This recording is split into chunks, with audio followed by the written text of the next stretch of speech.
नमस्ते, सदावत्सले मातरम हूँ मैं। आज हम लोग एक ऐसे केस के जजमेंट पर चर्चा करने जा रहे हैं जो भारत के इतिहास के लिए या भारत के लिए बड़ा दुर्भाग्यपूर्ण है। लेकिन ऑनरेबल कोर्ट ने जजमेंट तो किया ही है और उस जजमेंट में जो बात सामने निकल कर आई वो ये आई कि धनबाद में एक ऑनरेबल ADJ कम सेशन जज सुबह सुबह टहलने के लिए निकलते समय वो जा ही रहे थे कि पीछे से एक टेम्पो ने उनको कुचल दिया। अब टेम्पो ने जब कुचल दिया तो उनको अस्पताल ले जाया गया।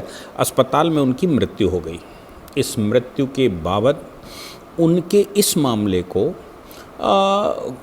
केस चलना था, क्योंकि वहाँ पर CCTV लगे हुए थे। मतलब धनबाद का एक अच्छा खासा VIP रोड पर उनकी मृत्यु हुई तो वहाँ CCTV लगे हुए थे। उन CCTV से जो ड्राइवर था उसको पकड़ा गया और एक और अभियुक्त को पकड़ा गया। उनके खिलाफ केस चलाया गया। अभियुक्त ने जो केस में चलाया, मैं केस की साइटेशन का भी नाम बता दूं, union of India through CBI versus Lakhan Kumar Verma. Union of India through CBI versus Lakhan Kumar Verma इसलिए चला क्योंकि ये जो एक्यूज्ड है वो लखन कुमार वर्मा एंड अदर्स है, 2 लोग हैं। और यूनियन ऑफ इंडिया इसलिए आया क्योंकि ये मामला झारखंड की सरकार ने CBI इन्वेस्टिगेशन के लिए दे दिया था, इसलिए भारत सरकार इसमें पार्टी बनी। धनबाद में रजनीकांत पाठक CBI के जज हैं, उन्होंने इस पर डिसीज़न दिया। मैं आप लोगों को याद दिलवा दूं, ये 1 वर्ष पुराना मामला है। 2021 में इनकी मृत्यु हुई थी और 2021 की मृत्यु का मुकदमा चलता रहा और चलते चलते डिसाइड हुआ कल। ये उत्तम आनंद जी जज थे और 28 जुलाई को ये रोड पर निकलने के लिए निकले तो सुबह सुबह मॉर्निंग वॉक पर थे। पीछे धनबाद में इनके ऊपर हमला हो गया, उस हमले से इनकी मृत्यु हो गई। मामले को जब आगे बढ़ाया गया तो लखन कुमार वर्मा और राहुल कुमार वर्मा, अच्छा एक बात और है कि इनमें से एक अभियुक्त राहुल कुमार वर्मा जज साहब के साथ देखा जाता है, जज साहब के साथ बात कर रहा है। जज साहब वो मतलब रोड पर जब वो टहल रहे हैं तो उसके साथ बात कर रहा है और दूसरा अभियुक्त गाड़ी चला रहा है। दोनों का कहना है कि हम एक दूसरे को जानते नहीं हैं, लेकिन खींचातानी जज साहब के साथ हो रही है। तो उस बात को देखते हुए धारा 302, धारा 201 और उसके साथ धारा 34 IPC की लगाई गई और दोनों को सजाए उम्र कैद दी गई। उम्र कैद देते समय भी अब ये लोग ये कह रहे हैं कि साहब मैं नशे में था। अब सुबह सुबह की बात है, नशे में थे तो ये बात हजम नहीं होती।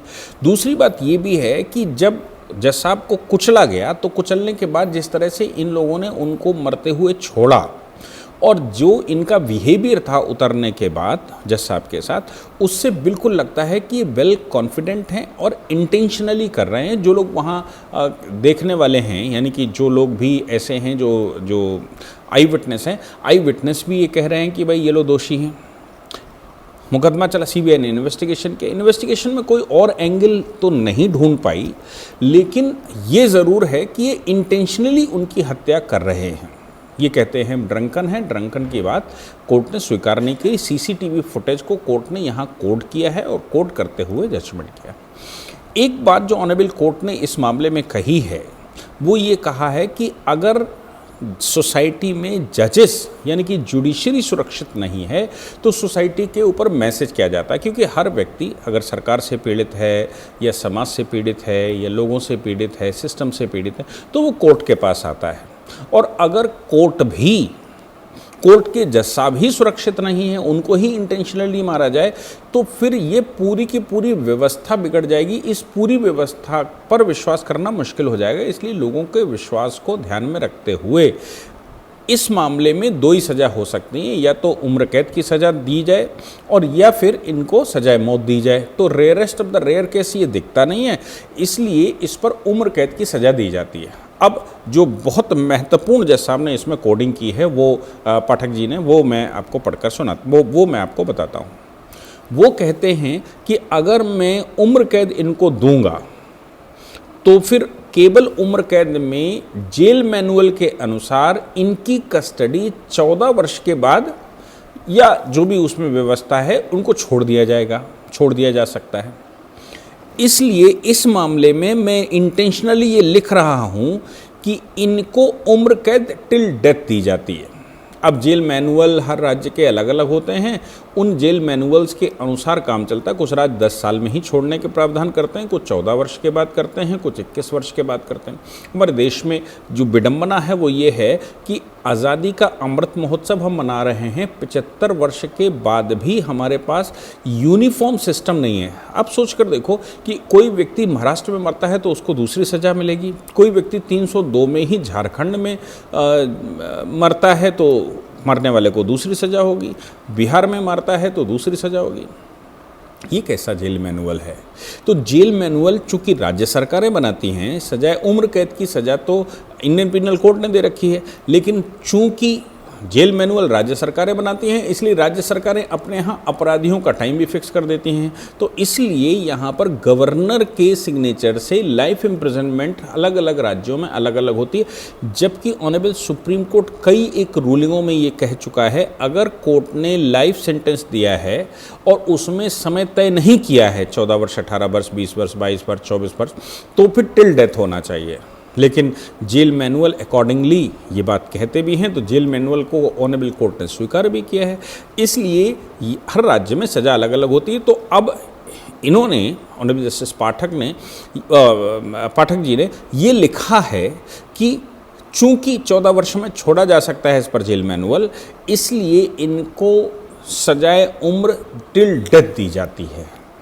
दूसरी बात कहा कि जो फाइन पड़ेगा उस फाइन का 50% जज साहब के परिवार में जाना चाहिए, और इसके अतिरिक्त सेक्शन 357 कैपिटल ए सीआरपीसी की धारा 357 ए में जिसमें विक्टिम के कॉम्पनसेशन की स्कीम बनाई गई है, उस स्कीम के अनुसार भी इनको प्रॉपर झारखंड सरकार के द्वारा प्रॉपर कॉम्पनसेशन देना चाहिए ताकि जज साहब का परिवार अच्छे से भरण पोषण कर सके और जजेस को डर ना लगे। एक बात मैं आपको बड़े गंभीरता से बताना चाहता हूँ कि हमारे यहाँ पूरे देश में जजेस की ये सदैव से कंप्लेंट रहती, खासतौर से लोअर के जजेस की ये सदैव से कंप्लेंट रहती है कि सबसे ज़्यादा असुरक्षित अगर कोई समाज में है सरकारी कर्मचारियों में तो वो जज साहब है। अब जज साहब की कॉलोनी होती है, उसमें एक वॉचमैन खड़ा होता है, कभी कभी एक भी नहीं खड़ा होता।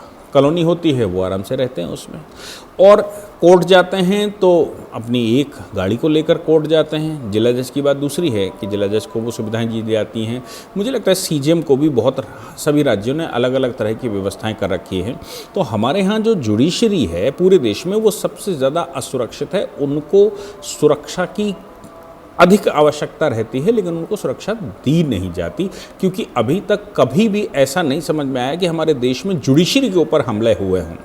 जुडिशरी के ऊपर हमले नहीं होते, उसका कारण भी ये है कि लोगों के दिल में एक खौफ रहता है कि जुडिशरी के ऊपर अगर हमला हुआ तो जो एक्यूज्ड बनेगा, जिसके ऊपर आरोप लगेंगे, निश्चित रूप से उसको सज़ा होनी ही होनी है और भविष्य में भी उसको रिलीफ नहीं मिलने वाली है। अगर छूट भी गया तो फिर जुडिशरी जज साहब कुछ भी जजमेंट करते हैं, कैसा भी जजमेंट करते हैं, लेकिन लोगों की हिम्मत नहीं पड़ती। लेकिन ये केस तो सामने है जिसमें राहुल वर्मा और लखन वर्मा दोनों ने मिलकर जज साहब को घसीटा, नॉकआउट किया, टेम्पो से टक्कर मारकर उनको घसीटा, वो घसीट गए, जिसके बाद उनको अस्पताल में ले जाते समय उनकी मृत्यु हो गई। अस्पताल भी नहीं ले गए लोग। तो मुझे लगता है कि ये पूरे प्रकरण को ऑनरेबल कोर्ट ने बड़े अच्छे से डिफाइन किया है, और देश में जो राज्य सरकारें हैं, राज्य सरकारों की जिम्मेवारी बनती है कि या तो कोर्ट परिसर के बिल्कुल लगे हुए परिसर में इनकी व्यवस्था करें, या डिस्ट्रिक्ट मजिस्ट्रेट के परिसर में इन जजेस की व्यवस्था करें, या पुलिस लाइन में जजेस की व्यवस्था होनी चाहिए ताकि पुलिस लाइन में वो रहें, ताकि सुरक्षित रहें। जजेस कॉलोनी अलग होती है, पुलिस लाइन अलग होती है। तो मुझे लगता है कि पुलिस लाइन के अंदर जजेस कॉलोनी बनाई जा सकती है, इसमें कोई बहुत बड़ा रॉकेट साइंस नहीं है। लेकिन आरआई रहता है, रिजर्व इंस्पेक्टर रहता है, उसके परिसर में भी बनाई जा सकती है ताकि सुरक्षा की अलग से आवश्यकता न पड़े, ऑटोमेटिक सुरक्षा हो जाए, या फिर जेल परिसर के बगल में भी बनाया जा सके। मुझे लगता है कि इन विषयों को अभी हमारे देश में देखना बाकी है। जय हिंद, जय भारत, वंदे मातरम।